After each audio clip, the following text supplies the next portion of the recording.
Bismillahirrahmanirrahim. Assalamualaikum warahmatullahi wabarakatuh. Sahabat yang beriman, Nabi Sidz alaihi salam adalah putra Nabi Adam alaihi salam. Tapi Nabi Sidz alaihi salam tidak termasuk dalam 25 nabi dan rasul yang disebutkan dalam Al-Quran.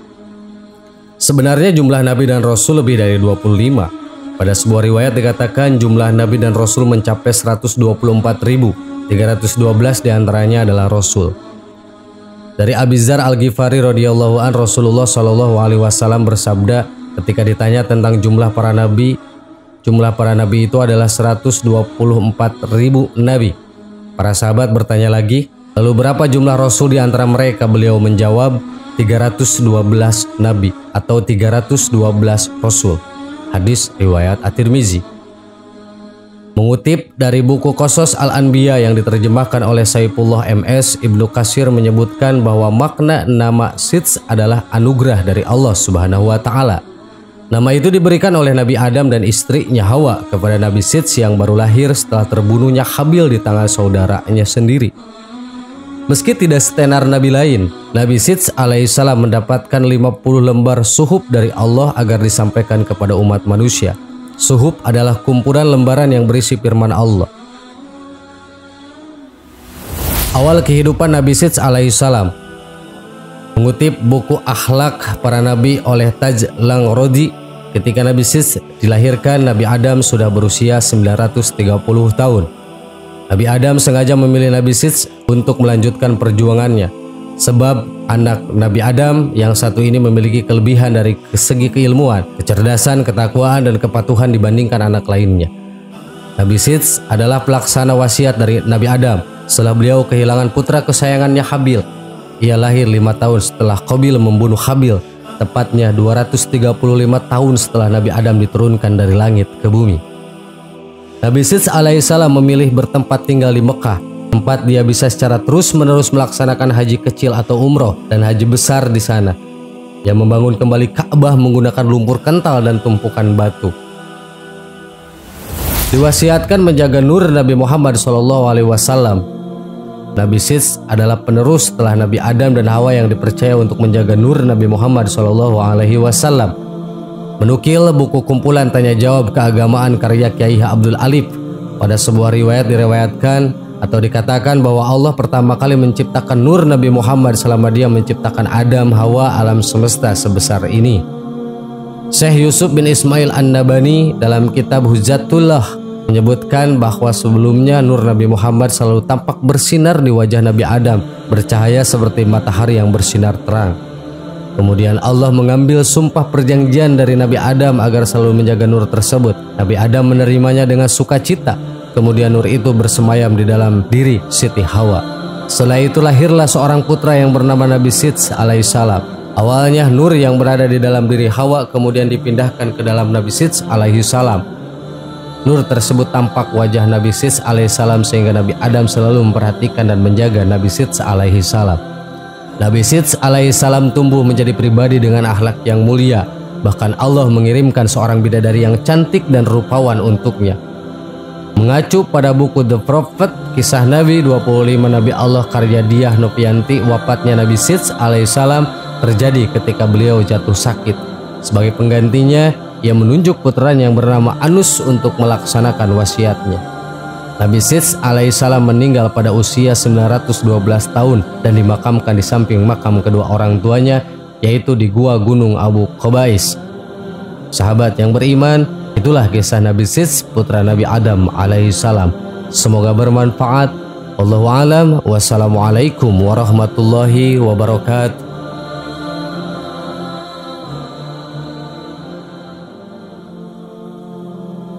Bismillahirrahmanirrahim. Assalamualaikum warahmatullahi wabarakatuh.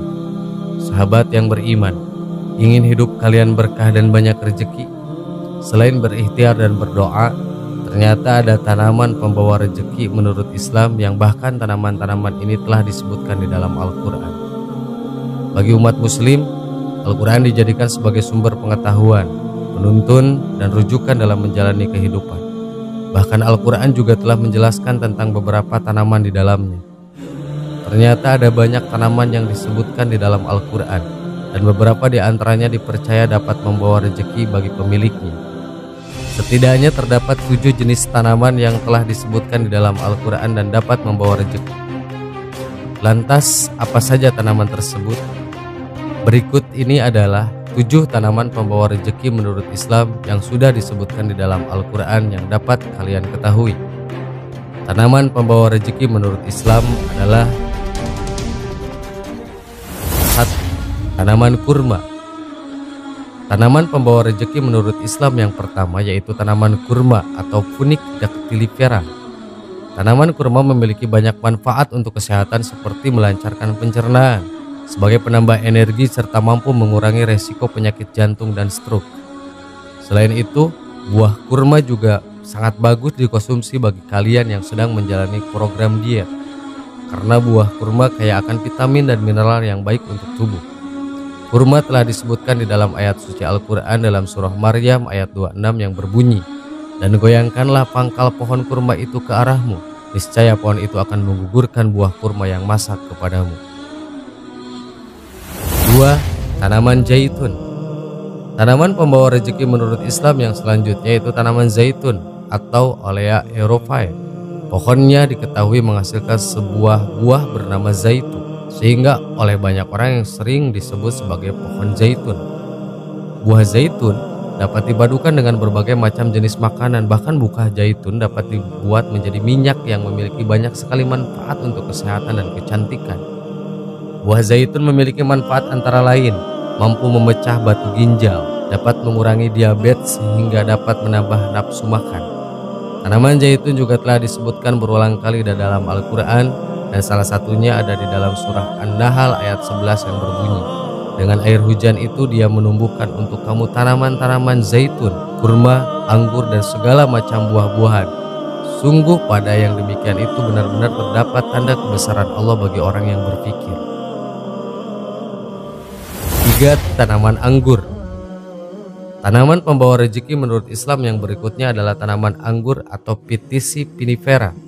Buah anggur diketahui memiliki manfaat untuk membantu melancarkan pencernaan, mengurangi resiko terkena serangan penyakit jantung hingga mampu mendorong produksi darah. Tanaman anggur telah disebutkan di dalam Al-Quran pada surat Al-Isra ayat 91 yang berbunyi, "Atau engkau mempunyai sebuah kebun kurma dan anggur, lalu engkau alirkan di celah-celahnya sungai yang deras alirannya." 4. Pohon pisang. Pohon pisang atau Musa paradisiasa diyakini dan dianggap sebagai salah satu buah surga sesuai dengan nama latinnya. Buah pisang diketahui dapat merangsang memori dan mengaktifkan pikiran. Selain itu, manfaat lain yang dapat diperoleh setelah mengkonsumsi buah pisang yaitu dapat melancarkan sistem pencernaan dan menurunkan berat badan. Tanaman pisang juga telah disebutkan di dalam Al-Quran dalam surat Al-Waqiah ayat 29 yang berbunyi, "Dan pohon pisang yang bersusun-susun buahnya." 5. Buah tin. Tanaman ini sangat istimewa karena disebutkan dalam Al-Quran, bahkan namanya termasuk ke dalam salah satu surat di dalam Al-Quran dan termasuk tanaman yang populer dalam budaya Islam. Buah tin diketahui memiliki banyak manfaat bagi kesehatan manusia, seperti dapat mencegah munculnya tumor, membantu menyembuhkan diabetes, mengatasi hipertensi, mencegah penyakit jantung, mengobati anemia, dan masih banyak lagi yang lainnya. Buah tin juga telah disebutkan di dalam Al-Quran surah At-Tin ayat 1 yang berbunyi, "Demi buah tin dan buah zaitun." 6. Pohon delima. Pohon delima diketahui memiliki manfaat yang menguntungkan bagi manusia seperti dapat menunjang kesehatan fisik dan kecantikan tubuh. Buah delima telah disebutkan sebanyak 3 kali di dalam Al-Quran, yaitu pada surat Al-An'am ayat 99 dan ayat 141 serta surat Ar-Rahman ayat 69. Hal tersebut tentu saja membuat pohon delima begitu istimewa. 7. Pohon bidara. Tanaman pembawa rezeki menurut Islam terakhir adalah pohon bidara. Pohon bidara dipercaya merupakan tumbuhan surga pembawa berkah yang ada di dunia saat ini. Di dalam Al-Quran, daun bidara dikenal dengan nama daun sidr. Daun bidara sering sekali digunakan sebagai obat herbal yang dinilai sangat ampuh dan efektif untuk mengobati berbagai macam gangguan kesehatan. Manfaat yang diperoleh dari daun bidara antara lain yaitu dapat mempercepat penyembuhan luka, mengeringkan luka, meredam gangguan lambung hingga dapat mengobati keputihan. Pohon bidara juga telah disebutkan dalam Al-Quran dalam surat Al-Waqiah ayat 28 yang berbunyi, berada di antara pohon bidara yang tak berduri. Sahabat yang beriman, itulah 7 tanaman pembawa rezeki menurut Islam yang sudah disebutkan di dalam Al-Quran. Allahu a'lam. Assalamualaikum warahmatullahi wabarakatuh.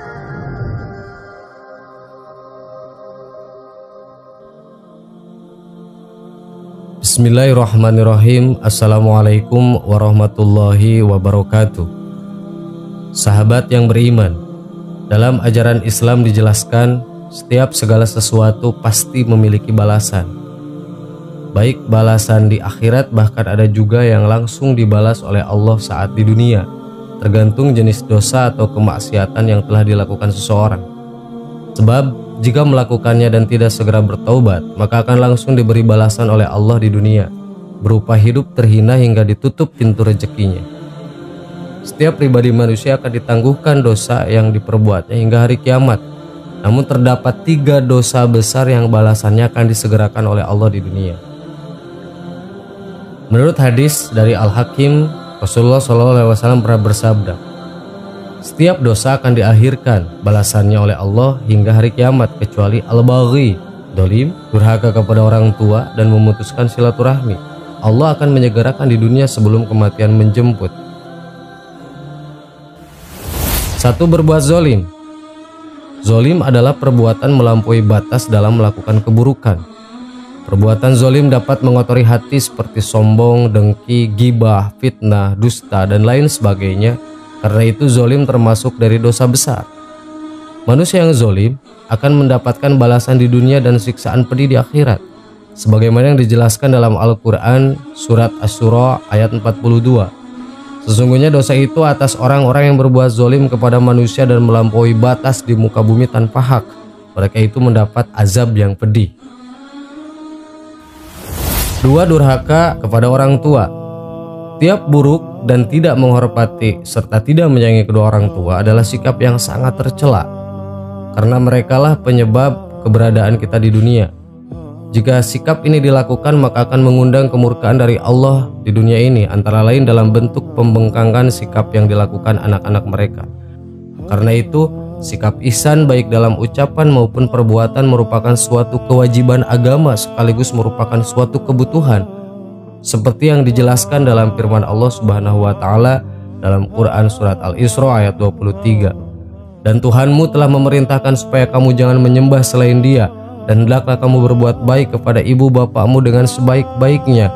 Jika salah seorang di antara keduanya atau kedua-duanya sampai berumur lanjut dalam pemeliharaanmu, maka sekali-kali janganlah kamu mengatakan kepada keduanya perkataan "ah", dan janganlah kamu membentak mereka, dan ucapkanlah kepada mereka ucapan yang mulia.